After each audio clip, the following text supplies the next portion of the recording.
Welcome to the Wisepreneurs podcast. I'm Nigel Rawlins.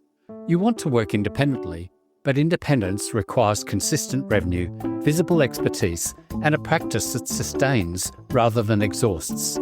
Most people get stuck in that gap. They want out, but they haven't built the practice yet. This podcast is for independent professionals building practice on their own terms. We explore how accumulated wisdom, AI tools, and collaborative partnerships create sustainable advantages. As John Younger says, you can't sell knowledge anymore, but you can sell wisdom. Let's begin.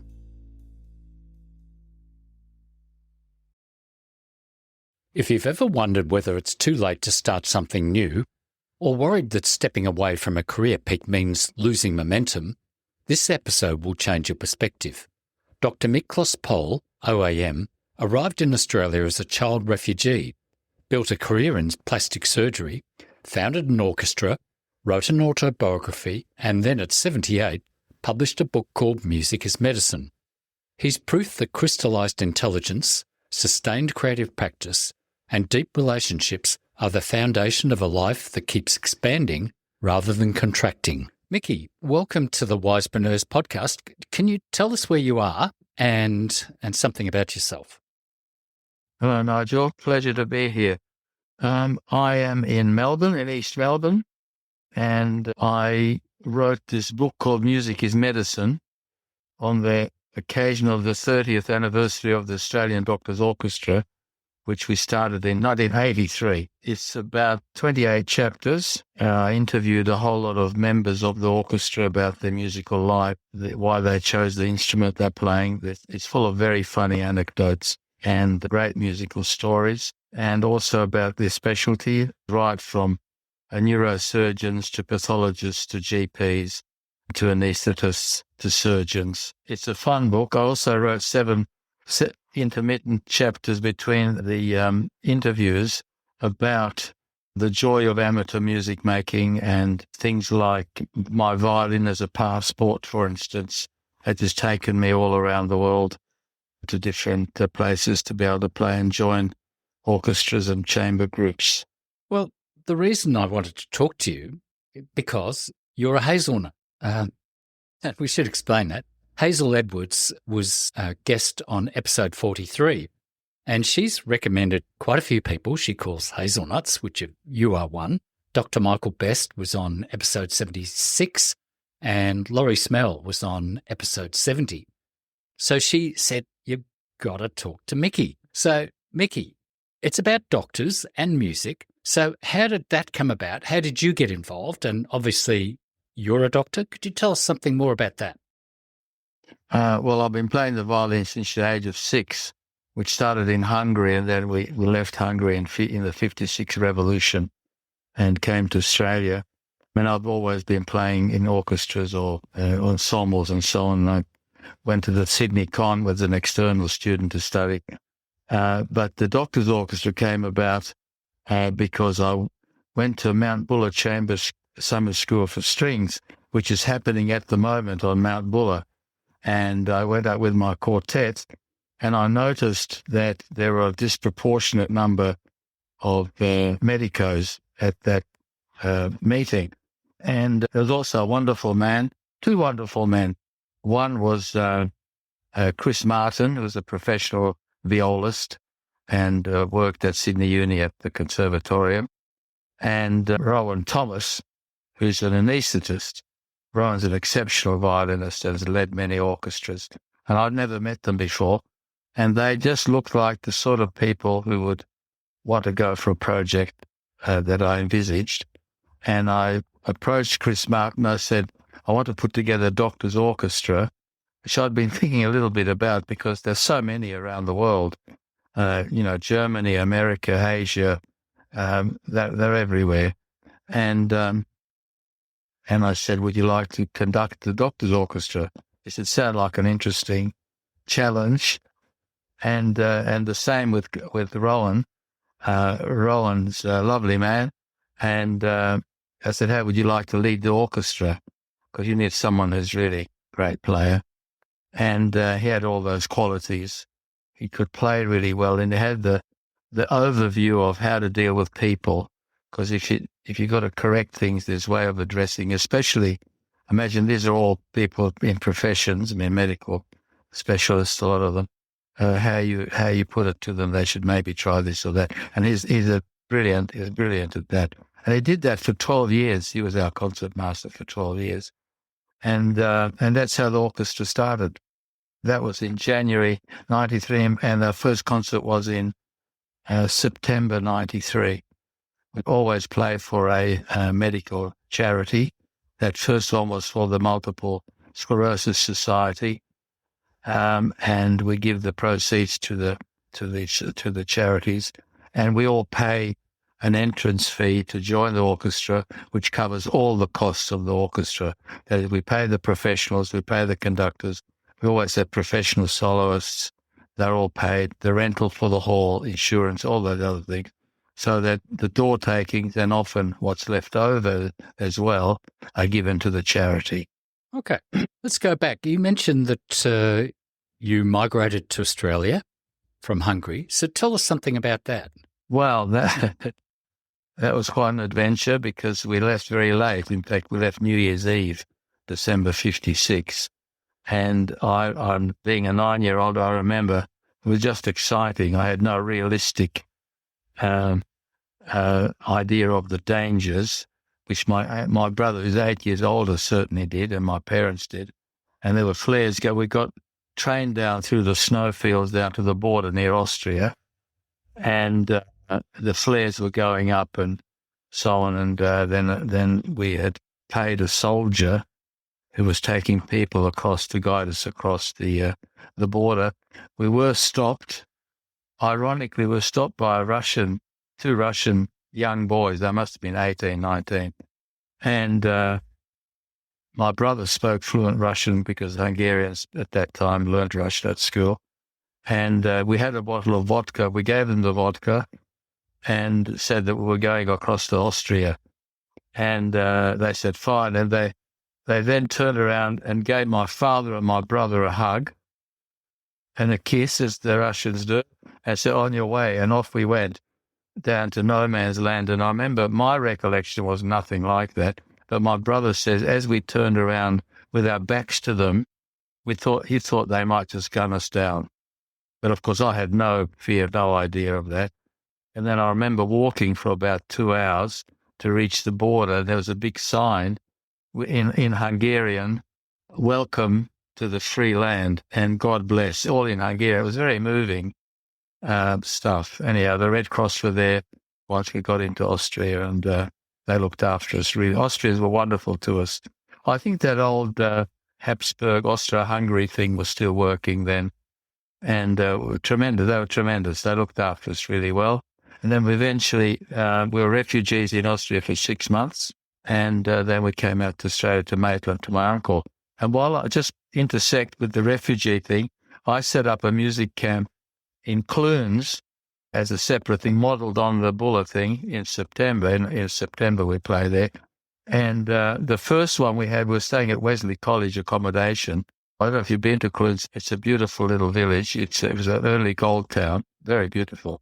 And so they said, they want to interview you on ABC. And we said, okay, maybe you could play something. So we drove up to Ballarat and we went into the ABC studio, and I thought, well, what's going to happen in Ballarat? So we played a couple of duets. Katie McNamara is a very good violinist in our quartet. And we played a couple of duets. And then I sat down for the interview, and the lady who was in the ABC, she said, well, now I read that you were a refugee in Austria. What do you think about the refugees? So it was like, wow, It was a hand grenade straight away, and I muddled myself through that. But of course, of course, I have a great sympathy for refugees and asylum seekers because of that experience. But yeah. But like a lot of immigrants to Australia in those days, for example, in 1964, my parents brought me to Australia, and I've been here many, many years now, and so. You went to your uncle's. So what was your early life like? Because I want to talk about your life and your career and how it came around that you're writing this book called Music is Medicine. about doctors and their musical careers. Well, I was just going to say their musical careers, but having looked at that book, what I saw or what I read was this incredible love of these doctors for the music and how it affected their lives. Love of music is what drives it all. That's what drives the whole thing. And I've always had probably a disproportionate love of music. And it was because COVID came that I realized how much music I was playing through my weeks, that I had all this free time. And that's when I wrote this. But, well, it's a very big part of our lives, and it's a wonderful, people go off have transcendental meditation and they yoga. But of course, music is meditative and is transportive. So it's a wonderful thing, and it's a common language. I mean, that chapter I wrote on my violin as a passport. So I arrived in Canada to do part of my plastic surgery training. And as soon as I arrived, I said, does anybody play music that you know? I said, there's this Dr. Mészáros, the orthopedic surgeon, is a cellist, give him a ring. So that's a Hungarian name, Mészáros. And so I gave him a call, and I told him I was Miklós, so he understood that I was Hungarian born. And then we had this conversation. He said, fantastic, I'll get a violist. Well, I'm just playing violin then. I'll put the group together and to come along. And that actually saved me, because Winnipeg, their winters, we're talking minus 40, 50 centigrade. You can't go out. The cars are heated. It's an amazing environment. All the same, when we finished the conversation, he said, you won't tell anyone, will you? And I said, no, your secret's safe with me. Now, what you've got to understand is that Mészáros in Hungarian means butcher. So he didn't want his patient to know that his name was actually butcher in Hungarian. He's a nice man. The leader was a retired member of the Winnipeg Symphony, a wonderful lady who taught violin and had crippling arthritis in her hands. Madeline, and she'd say, I'm okay, I just have to work through the pain for about an hour and a half before you all arrive, and then I'm okay. I mean, that's what drove her. She loved playing, and she was a fabulous player. And she knew the repertoire really well. I learnt a lot of chamber repertoire with that 2 years I was with her. And there's that group, amateur chamber players, which is worldwide. And you just look up the roster and say, I'm coming to New York, or I'm coming to Vancouver or Budapest or Ireland, all these places I've played with people. You ring them up, say, okay, we'll play a quartet, and you go along. So it's a sort of an immediate contact, an immediate communication with strangers, which is very nice. I think it sounds amazing, because basically you can go anywhere and you can get some like-minded people who obviously have spent a lot of time practicing. So where did music start in your life? If you're finding value in these conversations, I write a weekly newsletter that goes deeper into the same themes: positioning accumulated expertise, AI tools, partnerships, and building sustainable independent practice. It arrives Tuesday, no fluff, just practical thinking for independent professionals. You can subscribe for free at wisepreneurs.com.au.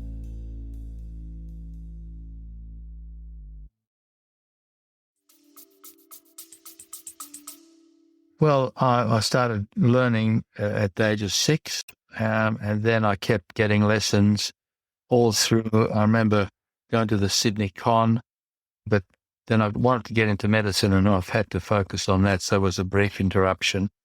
And then at first year medicine, some people knew I played the violin. He said, see that bloke down there, Benny Friedman? He said, he played the violin.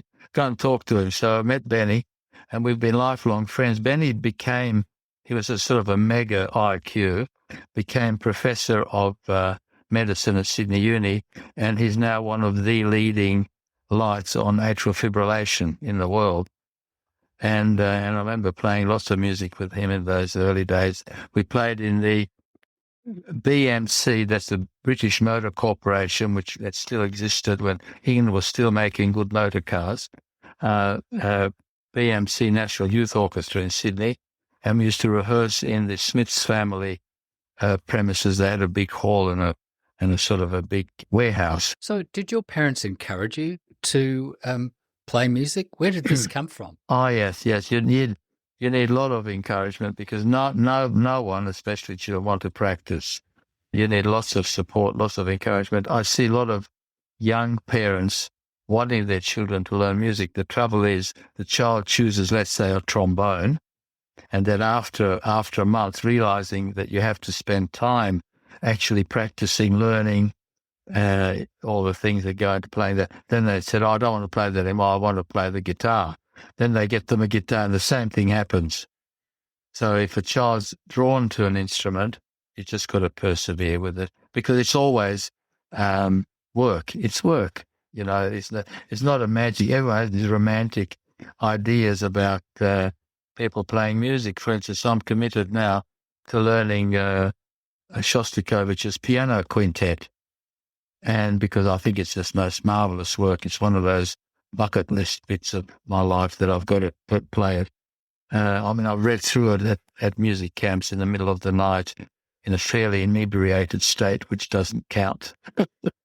But we do a lot of that stuff at music camp, just read through stuff late at night. But I want to learn it properly. And it's work. I have to sit down, look at the music. It's work. You've got to be willing to put the work in. So are you still working as a plastic surgeon? I am, but I'm doing very basic, minor, small stuff, mainly skin cancer work at the Skin Health Institute here in Carlton, where I was this morning, just under local anaesthetic. I've got 6 little theatres and I just do very basic, simple surgery. I don't work in the hospitals anymore. I did till not that long ago, but I don't do any major cases or anything like that or anything anaesthetics. It's all day surgery, ambulant day surgery. Mm-hmm. I think you mentioned that you started writing this book during COVID. So how did that come about? Well, how it came about is actually about the year I was 2020. A patient, this is why I still like working because I meet interesting people. This chap came in, he was an author and publisher. And I said to him that I'd written my autobiography, a different book. I started, because I've got 8 grandchildren and 4 boys, so I wanted to do it for them. And I said, I started writing in 2010, I stopped. And I said, I need someone to help me to get back on. He said, you got to go to Hazel Edwards's Write Your Autobiography in a Year classes.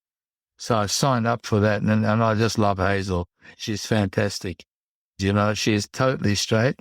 There's something, you're talking about something that won't work. She said, no, forget that. I'm doing a couple of interviews. I couldn't make sense of what the person was saying, and I thought it was me. And I ran it past her and said, no, so just cut all that out.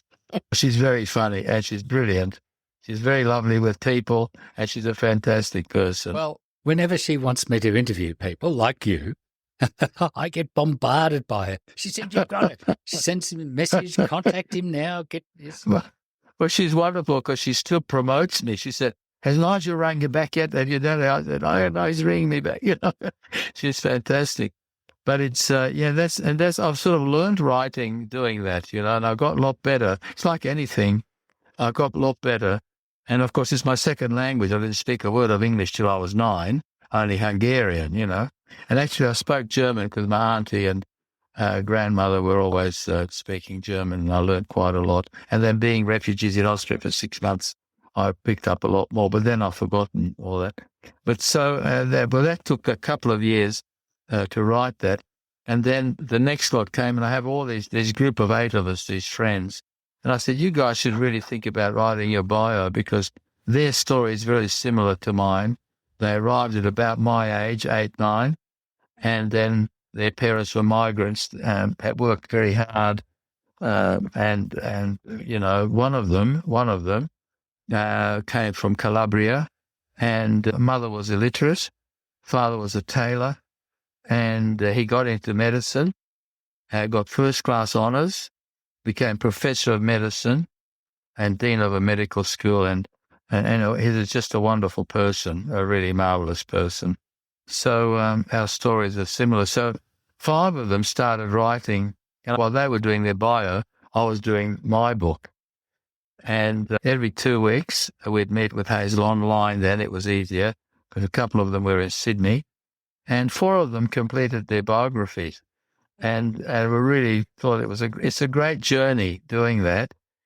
It allows you to complete things and thank people in your biography, not least of which was my mother. We arrived in Maitland, 1957, no cappuccinos, and first wages, because they were leather goods workers, so they weren't flush, £7. Mother goes down, buys me a half-size violin, and enrolls me in the convent with Sister Roberta to take lessons. First week, first wages. I mean, that's sort of ethic about education. The same thing happened in Sydney. They found me a teacher, then I got into the con as an external student. There was always there the encouragement, and that you got to push a bit. So, but I did love it. I always loved playing. And I enjoy the camaraderie. I mean, my wife says, you're lucky you've got music because you've got friendship, you've got cerebral activity, and you're doing something you love, and it's meditative. And it's physical. People don't appreciate how exhausting it is playing for 3-4 hours. It's very physical. Of course, the viola, I took up viola in 2008 because I always loved the sound. I'm playing a lot of viola, and more viola than violin. And it's more physical because the bow's heavier, the instrument's bigger, and to get a nice sound, you've got to put more in. One of the chapters is about how music lights up the brain, because you've got, with singers, you've got the vocal thing, that's the vocal center, then you've got the auditory center, you've got the speech center, then you've got higher functioning reasoning in the frontal lobes, the whole brain. They've done scans of brains when there's music playing or they are playing music. It's really interesting.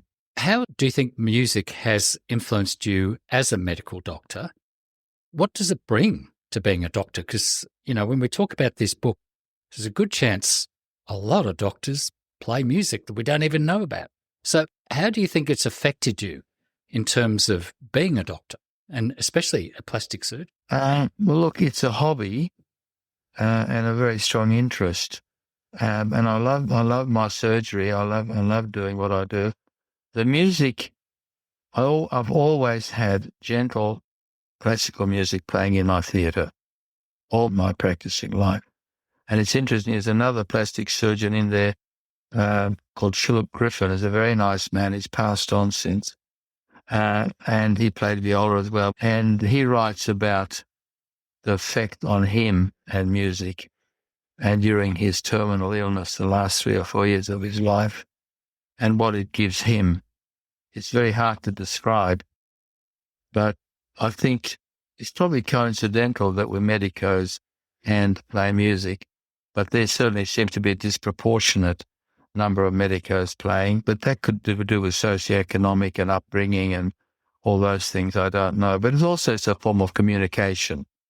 So in a quartet, any small ensemble is wonderful because it's so directly communicating with the other people around you on a different plane altogether. And even as amateurs, those magic moments can happen. I remember Stephen Huff, I think it was, the great pianist, being interviewed, and they would say, what makes a great performance in those moments of magic? And he said, you need a moment of grace.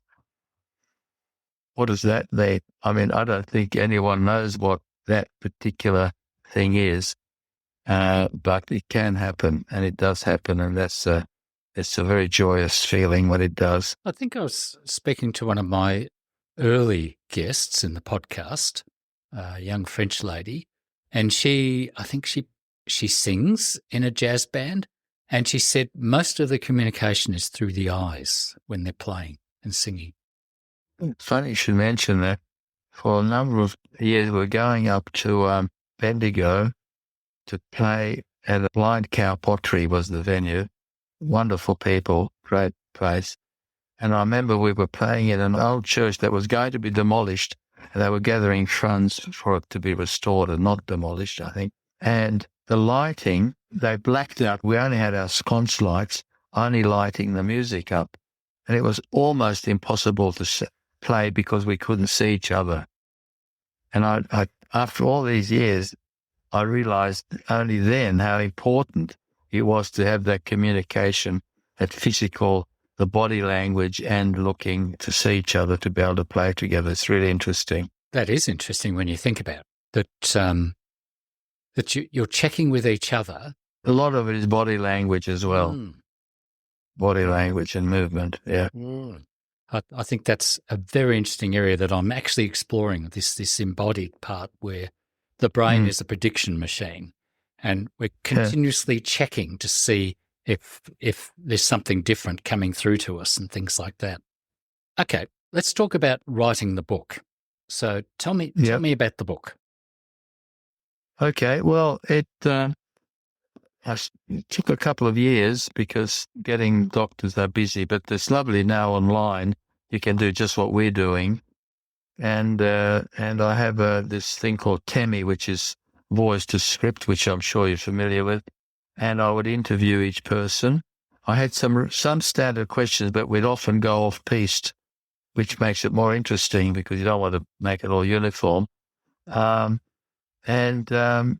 just a pleasure to listen to people's stories. I mean, one violist, Mary Frost in Darwin, her parents were rocket scientists, nuclear scientists in near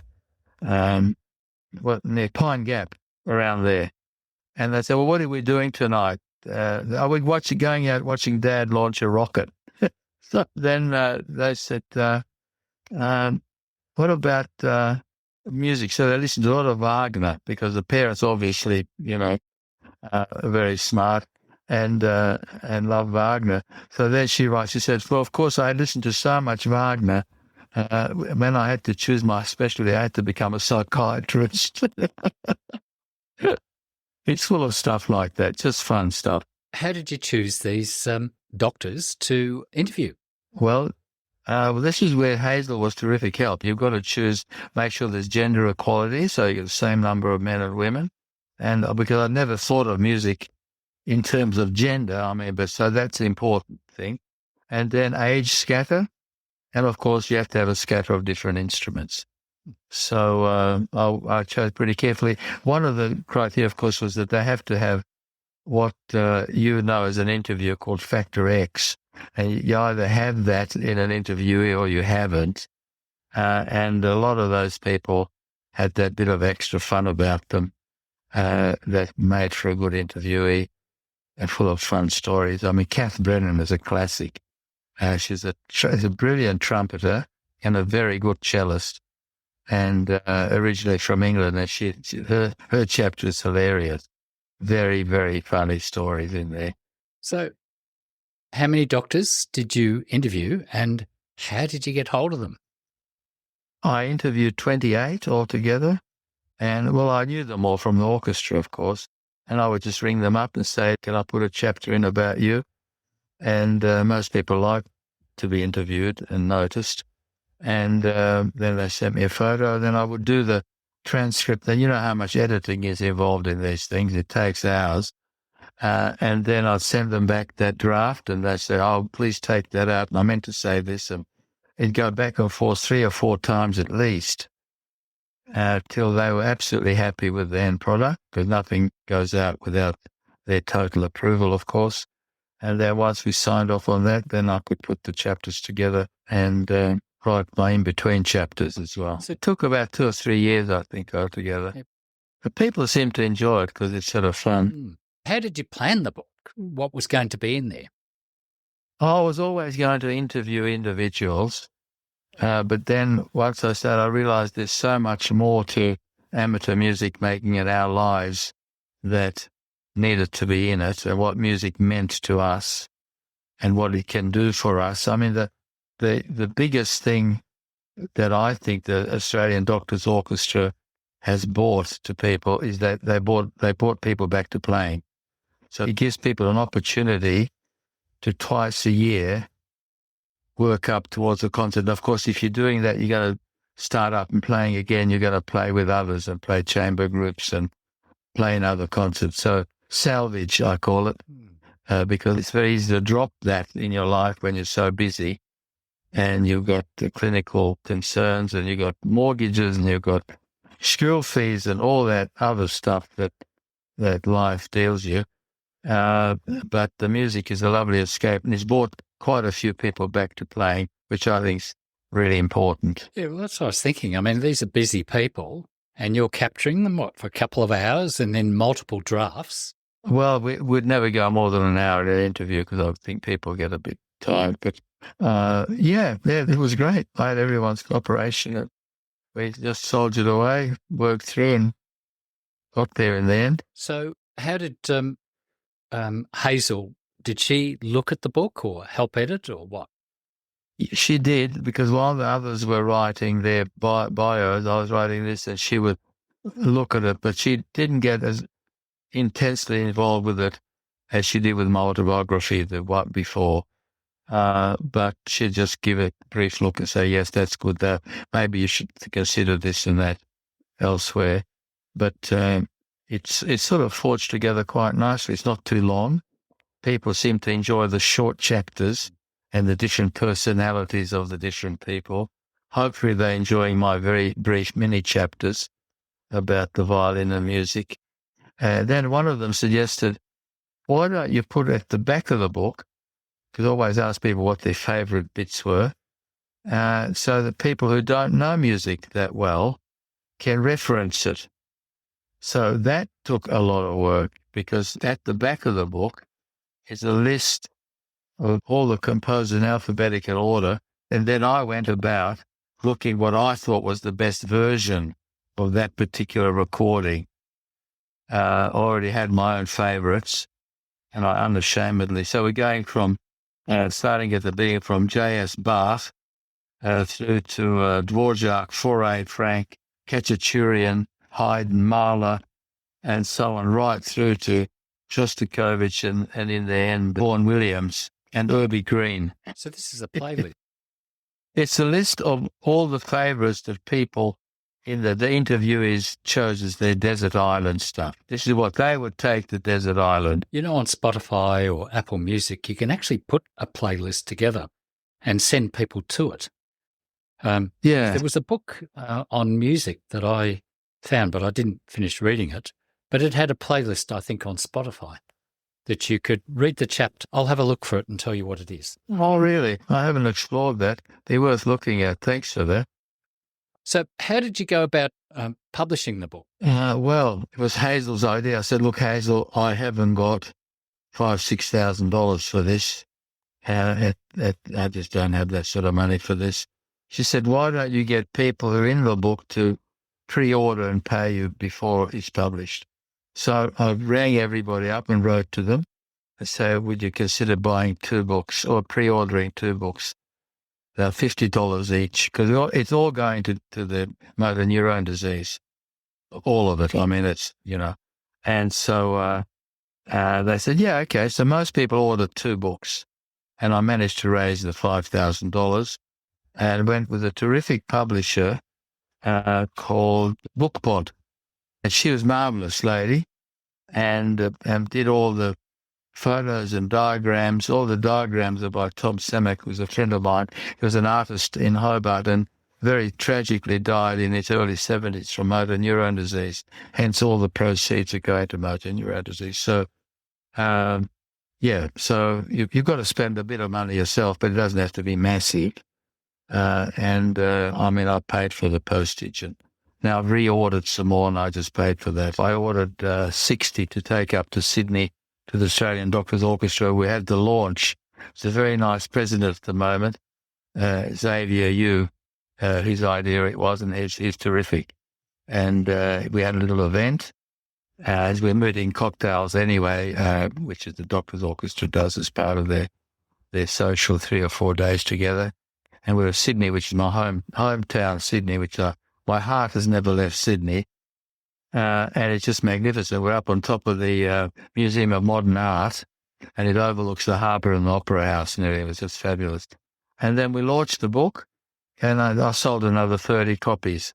So all that is going to neurons, so that's good. I mean, it's not massive sums, but everything helps. Well, you've very kindly sent me a copy, which I had a look at. And reading the chapters about the doctors, and their love of music, you could feel their love for it just coming through very clearly. So your writing style has got a very lovely feel to it, you could say, when I was reading it. But again, what it is a totally niche book on music focused on doctors. So you can imagine there's probably thousands of different niches out there into music. Yeah, well, I just hope I could reach those people and sell them the book. I haven't been very aggressive at marketing and stuff because I'm still working, and I was just so relieved. You know what it's like when you finish a project like that. It's so nice. And we sold probably about 500-600 copies that I personally sold. But then you can get it online as well. But I discourage people. I'd rather them phone me. I'll send them a copy. I'll pay for that and the postage. And I ask them to make a donation to Motor Neuron Disease directly. So that way I'm still donating, really. But it's a nice way to make money for them. That's wonderful. So tell me some of the stories. You mentioned that you can travel anywhere in the world. Are there any stories that you'd like to tell us about some of those trips that you made? Well, it's always a leap of faith, and you're always pretty anxious. I remember going to New York. My son got a scholarship to Christ College in North Carolina, and we went across. But on the way, we stopped in New York, Mary and I, and then Mick came and joined us for a couple of days. And in New York was the home of amateur chamber music players, and the woman who started it was Margaret Saltonstall. And so I wrote to her and I said, look, I'm coming to New York, any chance of playing music? And she said, yes, be delighted to host you. When are you coming? Blah, blah. She wrote back, and then I thought, what am I doing? You know, she's the woman who always have insecurities about your own playing. This is a woman who started this whole thing. How am I going to fit in? So there's a famous music venue called The Barge, which is at the bottom of Brooklyn Bridge. It's still going. And it was run by a woman called Olga Bloom, who's a retired member of New York Philharmonic. And they meet there on a Monday night. It's a stage that overlooks Manhattan Bridge. It's all glass at the back. It's fantastic. And a restaurant. And they've had Vengerov playing there. I mean, it's a really serious music venue that she ran. And that's where they played chamber music just for themselves on Monday night. So I arrived there with a couple of CDs of the Australian String Quartet, their recordings of something, which I'm a great fan of theirs, and to give everyone as a gift. And they welcomed me, and I went in, and I was playing violin still then, only violin, and they cracked open a bottle of wine. And I said, you drink at your rehearsals? And the viola said, oh, that's the best part, don't you think? And I thought, okay, I'm going to be all right. And we sat down, and it was great playing, and Olga led and had this wonderful golden rich sound. It was an amazing sound. It was playing slowly, but absolutely beautifully. And after the first, we were playing Beethoven's Opus 18, number 4. After the first movement, I said, Olga, that's a wonderful instrument, and the sound you're making, it's got to be Italian. And she said, oh, it's a Guarneri. Would you like to play it? So I said, yeah, please. So I played one movement on it because it's worth I don't know how many millions of dollars. And so I played one movement and I gave it back, you know. But, yeah, so they're very generous. People who invite you, they want to play with people who are visiting. And I've had the same experience with visitors to Hobart when I was living there for 20 years. People who would say, I'm with amateurs, can we play some music? Yep, come on. I'll put together a group and play with people. And here in Melbourne, I've done a couple of people who've wanted to play, so it's fun. I think our listeners can hear your love of music too. But it sounds like it's all wrapped up in your medicine and your care for people, or love of music and all that. And it's keeping you alive, isn't it, in many ways? Yeah, it's a terrific. If I haven't got a target and preparing for something, I really feel lost. I've just got to have always something on the go, you know, even if it's on the back burner, like that Shostakovich piano quintet. It's constantly there in my head. So there you are. You're still working sort of part-time. You're playing your music, You've written your autobiography and Music is Medicine. Can I ask how old you are now? Oh, I'm old. Ah, I'm old. I am 78. 78. And still going in many ways. I hope so. So what more things are you planning? Well, I've got actually funny you should ask that, because I last year I went to Budapest for a couple of weeks with a newly found cousin, but and we did a lot of things. There's a wonderful music thing in Wisepreneurs where Leopold Auer was one of the fathers of violin playing, was born, and they have a festival in his name, and that was fantastic. A little town, but a jewel, beautifully preserved historic town, not far out of Budapest. Stephen Isserlis was the soloist, like one of the world's greatest cellists, played one of the Haydns, all from memory, of course. It was absolutely brilliant. But that's in May, but I actually want to get to the Aldeburgh Festival, which was Benjamin Britten and Peter Pears at the Snape Maltings in Aldeburgh in the UK. And I'm just trying to inveigle a couple of other people to come with me, because it's more fun as a group. And that looks like a great festival. We went to one in Oxford called Oxford May Music. That was fabulous. Very relaxed, small, and way beyond my expectation for standard. Was fantastic in England, because all these people, they have such a big base to draw from, And like it had people from the French horn, from BBC Symphony, and it was all like that. They were just brilliant players. But I'm looking forward to that Aldeburgh Festival, which I'll be looking at it now to see if I can get some tickets and some accommodation for a week down there. And I've got two of our sons live in London, so that I see them, and I see two of our grandchildren live there as well. So, well, the sound of it, you've got a very full life. You've got family, you've got your children, you've got grandchildren, you've got your music. You're still working, and obviously you're still married and all that. It sounds like you've got a pretty good life. Yeah, it's pretty good. It's I get bored very quickly, so I said to my boy, one of my boys, I said, I think I may have been a bit hypomanic. And he said, "Hello, Dad." I've quietened down quite a lot now. You've mellowed a bit. Yes, I've mellowed. So if somebody wants the book, how are they going to find you? Well, they can email me directly, and I will send them a book.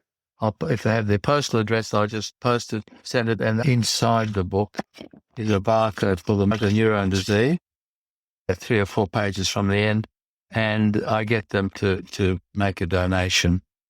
I suggest $50. And I pay for the postage, the printing and everything, if they can put that in. It's a big help to the motor neuron disease. I will put all these in the show notes. Now, are you on LinkedIn as well? No. Oh, you're not? I remember you mentioning that to me. Because what will happen is that it won't be just Australians who are listening to this. It'll be, believe it or not, from the Czech Republic who listen. Well, they're our neighbours, so that's good. And a lot of Americans. So the problem about sending a book to America or overseas, it's quite expensive now for postage. Yeah, well, they can get it on Amazon. Oh, okay. And Booktopia. But, of course, the trouble with that is the charity doesn't get. Yeah. They pay those people, but not much is passed through to the charity. Okay. So what we need to do is you'll have to send me the link to Amazon, because that's probably going to be easier for some to get. Yeah, sure. To contact you. Yep. And so what email address do you want them to email you? It's just my normal one, MIKIPOHL 1 at iCloud.com. Mickey Pohl 1 at iCloud.com. That's what we do. It's fabulous. This is a Hungarian spelling. Well, Mickey, thank you very much for being a guest. We've had a wonderful conversation. That's all for today's Wisepreneurs podcast. Age is no barrier when you're a wisepreneur crafting a purpose-driven career. If you found value in this episode, please subscribe, leave a review, and share it with your network. Visit wisepreneurs.com.au to join my newsletter for exclusive strategies and ideas, and connect with me on LinkedIn for more insights. I'm Nigel Rawlins, and I'll see you next time to keep building your future with impact.